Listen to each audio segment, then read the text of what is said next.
بینندگان گرامی، برنامه اطلاعاتی اخبار را از تلویزیون تاجیکستان مستقیما منظورتان می‌گردانیم. 3 فوریه در شهر دوشنبه تحت ریاست رئیس مجلس ملی مجلس عالی جمهوری تاجیکستان، رئیس شهر دوشنبه محترم رستم امامعلی، جلسه شورای مجلس ملی مجلس عالی جمهوری تاجیکستان دعوت ششم برگزار گردید. طبق روزنامه در جلسه شورا 45 مسئله مورد بررسی قرار داده شد. اعضای شورای مجلس ملی قانون‌های جمهوری تاجیکستان درباره مراتوری با سنجش‌های فعالیت سوبیکت‌های صاحبکاری و درباره استحصالات ارگانیکی را که در شکل قانون‌های مکمل قبول گردیده‌اند بررسی نمودند. همچنین یک قطار سندهای قانونگذاری اوید به وارد نمودن تغییر و الоваҳо با قانون‌های عمل کننده از جمله قانون‌های جمهوری تاجیکستان درباره وارد نمودن تغییر و الоваҳо با کودکس انداز جمهوری تاجیکستان اوید به وارد نمودن الова با قانون جمهوری تاجیکستان درباره یاری حقوقی اوید به وارد نمودن تغییر و الоваҳо با قانون جمهوری تاجیکستان درباره ادوکاتورا و فعالیت ادوکاتی اوید به وارد نمودن الова با قانون جمهوری تاجیکستان درباره روزهای عید اوید به وارد نمودن الова با قانون جمهوری تاجیکستان درباره خوجگی یاری رسانی شخصی اوید به وارد نمودن الова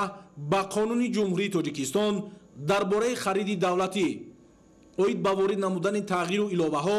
با قانون جمهوری تاجیکستان درباره با معیار ضروری تکنیکی اوید به وارد نمودن تغییرات با قانون جمهوری تاجیکستان درباره سیر تجارتی اوید به وارد نمودن الова با قانون جمهوری تاجیکستان درباره خدمترسانی‌های دولتی اوید به وارد نمودن الова با قانون جمهوری تاجیکستان درباره راه‌های автомобилгард و فعالیت راهداری اوید به وارد نمودن الоваҳо با قانون جمهوری تاجیکستان درباره حرکت در راه و اوید به وارد نمودن تغییرات با قانون جمهوری تاجیکستان درباره گروخانه مورد محاکمه اعضای شورای مجلس ملی قرار گرفتند. در ادامه یک قطار پیشنهادهای پرزیدنت جمهوری تاجیکستان درباره از وظیفه بازخوان نمودن و انتخاب رئیسان، معاونان رئیس و судяҳои суди олӣ ва суди олии иқтисодии ҷумҳурии тоҷикистон қарорҳои дахлдори шӯрои маҷлиси миллӣ қабул гардида бо тартиби муқаррар гардида барои баррасӣ ба иҷлосияи 21-уми маҷлиси миллӣ пешниҳод карда шуд. аъзои шӯрои маҷлиси миллӣ ҳамчунин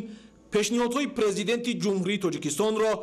дарбораи додани ризоят барои озод و تعیین نمودن پروکورور گنرالی جمهوری تاجیکستان و معاونان او بررسی و در آن خصوص قرارهای دخلدار قبول کردند. در فرجام لایحه‌های قرارهای مجلس ملی مجلس عالی جمهوری تاجیکستان اوید به حسابات پروکورور گنرالی جمهوری تاجیکستان درباره نظارت رعایت دقیق و اجرای یکخیله قانونها در حدود جمهوری تاجیکستان در سال 2024 و درباره از وظیفه راهبری دستگاه مجلس ملی مجلس عالی جمهوری تاجیکستان آزاد نمودن ادریس‌زاده الیاس مومین محاکمه گردیدند. امروز در شهر دوشنبه تحت ریاست رئیس مجلس ملی مجلس عالی جمهوری تاجیکستان، رئیس شهر دوشنبه محترم رستم امامعلی، اجلاسیه 21 مجلس ملی مجلس عالی جمهوری تاجیکستان دعوت ششم دایر گردید. نخست اعضای مجلس ملی قرارهای دخلدار را اوید به تصدیق ترتیب کار، انتخاب کاتبات و روزنامه اجلاسیه عبارت از 44 مسئله قبول نمودند. ضمن محاکمه مسئله های روزنامه اجلاسیه، رئیسان کمیته های مجلس ملی اوید به تامین اساس های کانستیتوسیونی، حقوق و آزادی های انسان، شهروند و قانونیت، اوید به مسئله های اگراری، شغل اهالی و اکولوژیا و اوید با اقتصادیات و کمونیکاسیا معروضه کرده خلاصه های کمیته های صحوی را نسبت به قانون های بررسی شونده ابراز داشتند. پس از محاکمه همه‌جانبه اعضای مجلس ملی قانون های جمهوری تاجیکستان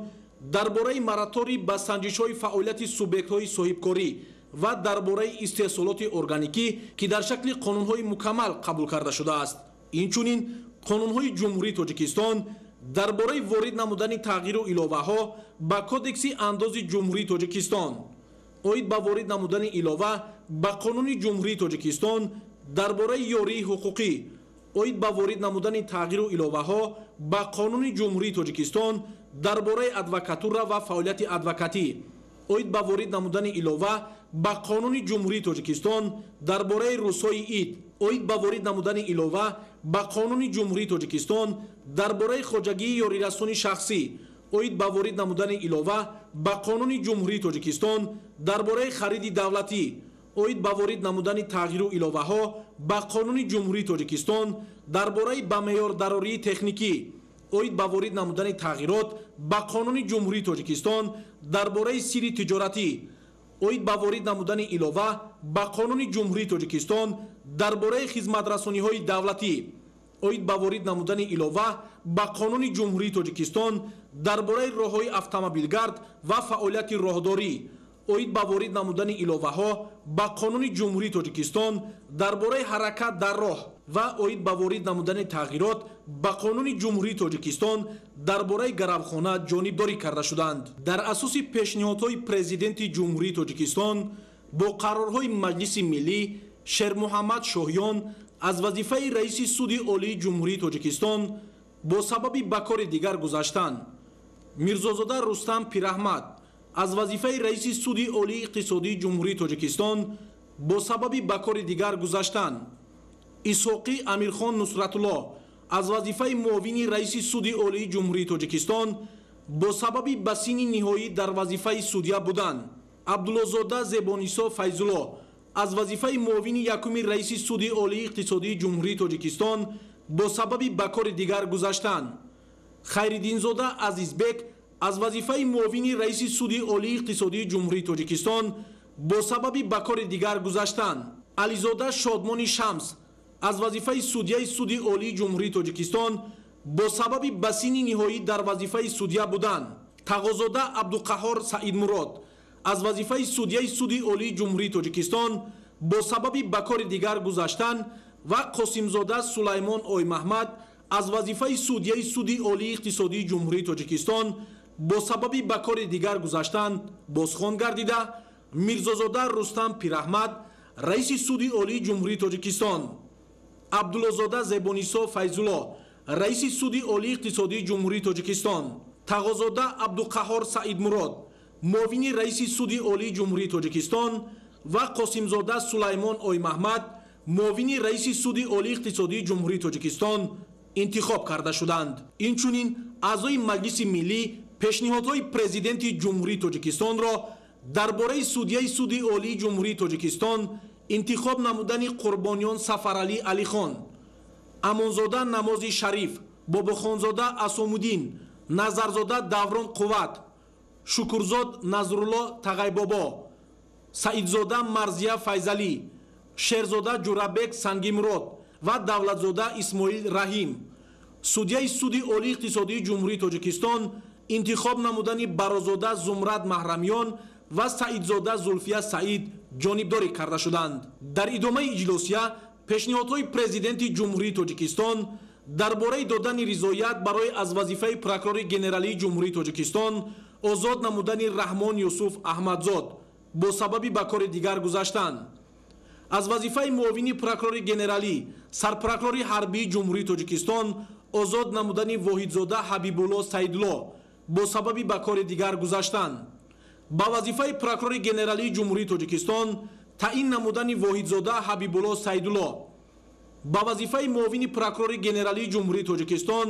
таъин намудани Қосимзода Хайриддин Шарифҷон ва ба вазифаи муовини прокурори генералӣ сарпрокурори ҳарбии ҷумҳурии тоҷикистон таъин намудани Ҳаётзода Фирдавс Ҷурахон баррасӣ гардида ба онҳо ризоият дода шуд. аз рӯи масъалаи навбатӣ муовини якуми прокурори генералии ҷумҳурии тоҷикистон Каримзода Умед дар бораи ҳолати назорати риояи дақиқ ва иҷрои якхелаи қонунҳо дар ҳудуди ҷумҳурии тоҷикистон дар соли 2024 ҳисобот дод. зимни муҳокимаи масъалаи мазкур раиси Маҷлиси Миллии Маҷлиси Олии ҷумҳурии тоҷикистон раиси шаҳри Душанбе муҳтарам Рустами Эмомалӣ бо назардошти таҳлили омори вазъи ҷинояткорӣ оид ба пурзур кардани назорати риояи дақиқ ва иҷрои якхелаи қонунҳо, таъмини волояти қонун, таҳкими қонуният ва тартиботи ҳуқуқӣ ба масъулон дастуру супоришҳои мушаххас доданд. дар фарҷом бо қарори маҷлиси миллии маҷлиси олии ҷумҳурии тоҷикистон идрисдода Ильёс Муъмин бо сабаби ба кори дигар гузаштан аз вазифаи роҳбари дастгоҳи маҷлиси миллии маҷлиси олии ҷумҳурии тоҷикистон озод карда шуд. бо ҳамин иҷлосияи 21-уми маҷлиси миллии маҷлиси олии ҷумҳурии тоҷикистон даъвати шашум ба кори худ анҷом бахшид. идомаи барномаи ахбор. имрӯз раиси маҷлиси миллии маҷлиси олии ҷумҳурии тоҷикистон, раиси шаҳри Душанбе, президенти Федератсияи футболи Тоҷикистон муҳтарам Рустами Эмомалӣ бо масъулони соҳаи футболи мамлакат мулоқот анҷом доданд. дар мулоқот роҳбарони гурӯҳҳои кории ҳукумати ҷумҳурии тоҷикистон дар шаҳру ноҳияҳо, раисони вилоятҳо, шаҳру ноҳияҳо, роҳбарони федератсияи футбол дар минтақаҳои кишвар, роҳбарони бонкҳои давлатию тиҷоратӣ, инчунин намояндагони бахши хусусӣ иштирок намуданд. дар оғози мулоқот раиси маҷлиси миллии маҷлиси олии ҷумҳурии тоҷикистон, раиси шаҳри Душанбе, президенти Федератсияи футболи Тоҷикистон муҳтарам Рустами Эмомалӣ зикр намуданд, ки дар доираи нақшачорабиниҳо аз 3 ноябри соли 2023 вазорату идораҳо, мақомоти иҷроияи маҳаллии ҳокимияти давлатӣ, ташкилоту идораҳо дар ҳамкорӣ бо Федератсияи футболи Тоҷикистон корҳои муайянро ба анҷом расониданд. дар мамлакат татбиқи барномаи рушди футбол дар ҷумҳурии Тоҷикистон барои солҳои 2022-2026 бо маром идома дорад. дар натиҷаи тадбирҳои амалишуда барои рушди муназзами футбол дар кишвар шароитҳои мусоид фароҳам оварда шуд. аз дастовардҳои футболи тоҷик дар соли 2024 аз ҷумла ширкати тими миллӣ дар марҳилаи ниҳоии ҷоми Осиё ва дар миёни 8 дастаи беҳтарини қитъаи Осиё ҷой гирифтани он, дар мусобиқаи қаҳрамонии ҷаҳон ба таври арзанда ҳунарнамоӣ кардани дастаи мунтахаби футзали кишвар изҳори қаноатмандӣ карда шуд. бо пешниҳоди Ассотсиатсияи футболи Осиёи марказӣ аз ҷониби Ассамблеяи генералии Созмони Милали Муттаҳид эълон гардидани 25 май ҳамчун рӯзи ҷаҳонии футбол ҳамчун рӯйдоди таърихӣ барои миллати тоҷик ва кулли ҳаводорони футбол маънидод гардид. дар ҷараёни мулоқот гузоришҳои раисони вилояти мухтори Кӯҳистони Бадахшон, вилоятҳои Суғд ва Хатнон оид ба натиҷаҳои амалисозии дастуру супоришҳои мулоқот бо масъулони соҳаи футболи мамлакат аз 3 ноябри соли 2023 ва вазъи рушди футбол дар минтақаҳо шунида шуд.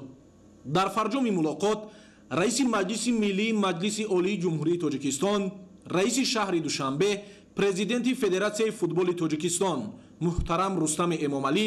доир ба нақшаҳои минбаъда ҷиҳати фароҳам овардани шароити созгор барои рушди футбол аз ҷумла рушди инфрасохтори соҳа ба масъулон дастуру супоришҳо доданд. аз ҷумла мақомоти иҷроияи маҳаллии ҳокимияти давлатии вилоятҳои Суғду Хатнон ва шаҳру ноҳияҳои тобеи ҷумҳурӣ ӯҳдадор гардиданд, ки ҷиҳати мутобиқ ба талаботи байналмилалӣ ба роҳ мондани фаъолияти варзишгоҳҳое ки дар онҳо дастаҳои лигаҳои касбӣ бозиҳои худро мегузаронанд чораҳои мушаххас амалӣ намоянд. мақомоти иҷроияи маҳаллии ҳокимияти давлатии вилояти мухтори Кӯҳистони Бадахшон вазифадор гардид, ки толорҳои варзишии ҳудуди вилоятро барои гузаронидани мусобиқаҳои дохилӣ омода карда ҷиҳати таъсиси мактаби варзишӣ оид ба футзал тадбирҳои дахлдор андешанд. пойдорӣ, суботи сиёсӣ ва ваҳдати миллӣ марҳила ба марҳила моро ба ҳадафҳои неку созанда мерасонад. маҳз оромиву амният ва ягонагии миллат меҳану халқро аз парокандагӣ наҷот бахшед, ки саҳми президенти ҷумҳурии Тоҷикистон пешвои миллат муҳтарам Эмомалӣ Раҳмон дар он бориз мебошад. гузориши Манучер Ализода.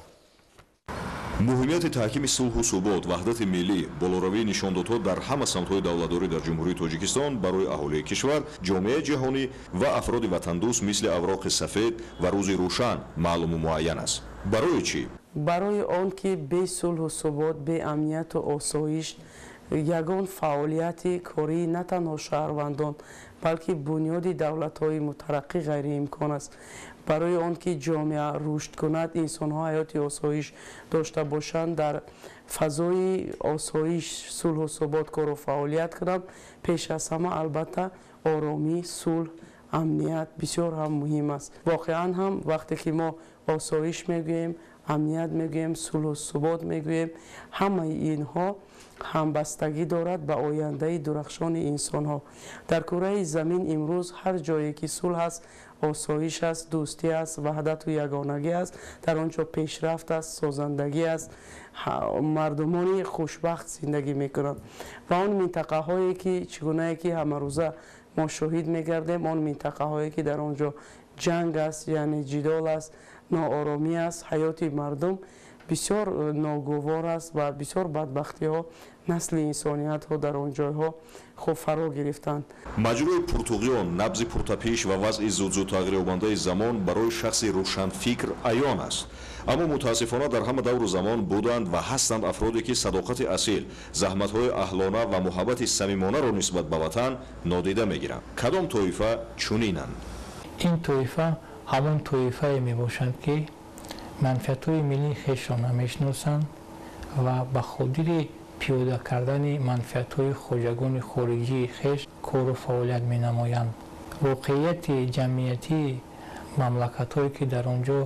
носуботии сиёсӣ ки дар он низоъ рафта истодааст нишон медиҳад ки набудани эҳсоси ватандӯстӣ мутаассифона дар ин ҷомеаҳо мавҷудияти худи ҳамон давлатҳои миллии онҳоро зери суол бурда истодааст ва худи мавҷудияти чунин гурӯҳҳо дар ҷомеа албатта як таҳдиду хатари калон нест ба амнияти миллии дилхо давлат ва ҷомеа. ду боли азими меҳану давлати мо ин суботи сиёсӣ ва ваҳдати миллист ва тамоми равандҳои дигар мисли бунёдкорӣ дар масоили роҳу нақлиёт, маориф, тандурустӣ ва гайра парҳои онанд. таҳкими сулҳу субот ва ваҳдати миллӣ боиси гомҳои устувор ва пешрафти меҳани мо гардид. коршиносони масоили сиёсӣ сулҳу оромӣ ва ваҳдати комилро аз муҳаррикҳои асосии пешрафти дилхоҳ давлат медонанд. зеро ҳеҷ як нақшаву ҳадафҳои неку ояндасоз ба дурустӣ иҷро намегарданд агар сулҳу амнияту оромӣ ва ваҳдат дар ҷомеа ҳукмфармо набошад. манушер ализода, зайниддини ҷаббор, ахбор. در همین جا برنامه اخبار به انجام میرسد. موفق و خان‌آباد بمانید.